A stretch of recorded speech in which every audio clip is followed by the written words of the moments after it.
former Olympic gold medalist, former UFC flyweight champion, and former bantamweight UFC champion, Henry Cejudo, is saying that he is considering a return to flyweight to capture the UFC belt that he never technically lost. This one was the one that he vacated. So, let's listen to this interview that was given by MMA Kings with Henry Cejudo. Shout out to MMA Kings. Here we go. Saying this is kind of injury, like you don't want to put a target date for your return on or anything like that. You just kind of taking it day by day. Yeah, pretty much, dude. I want to make sure that I'm on it, and then I'm gonna then I want to talk to the UFC, talk to Ali, because I'm sincerely thinking about potentially making that return to 125 pounds. You know, none of those dudes are. I don't think none of those dudes can hang with me, and or who knows, man. I think there's a lot of fun fights at 35, but I want to make sure that that I'm just injury free before I make these decisions. And then the commitment's going to come in, and then I'm going to be firing at all cylinders. I'm after gold now.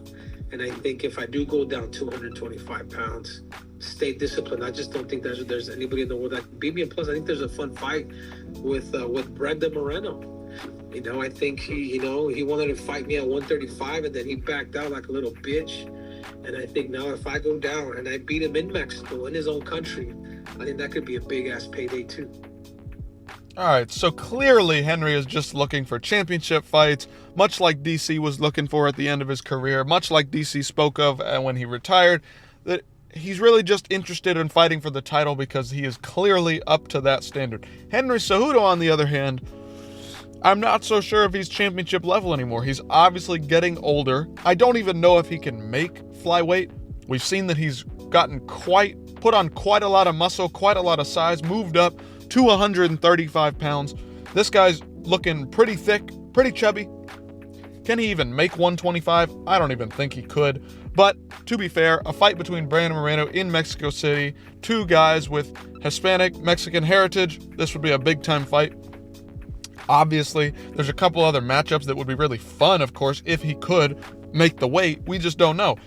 Does he match up well against a Brandon Royval, a Amir Albazi, a Tatsuro Taira, who are grapple-heavy guys that really have to assert their dominance in the grappling range to get wins?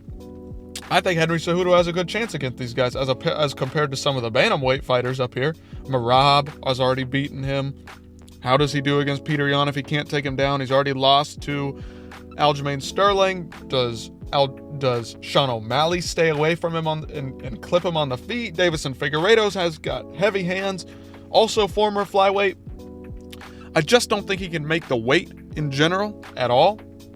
But I think there would be some fun matchups if he could get it done. I just think he'd be killing himself. And as we know, fighters can't cut weight as easily as you get older. Your body just isn't able to do the things that it once was able to do.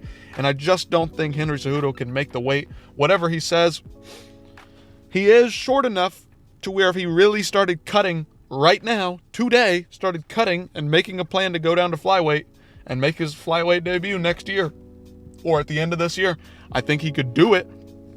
It's just very, very unlikely. But to be fair, I would like to see him in some flyweight matchups. It'd be fun. I don't see why Brandon Moreno couldn't just do a flyweight or a bantamweight fight with him up. Mexico City, big time Mexican matchup. That would be really, really cool. But anyway, Henry Cejudo, what do you guys think? What are we thinking here? 125 pounds for Henry Cejudo? Or should he stick around at 135 and have a couple more money fights? Big time fights against, maybe an Umar.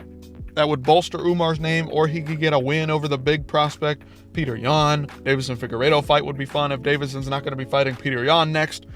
What do you guys think? Let me know. Give me some thoughts. And I'll see you in the next one.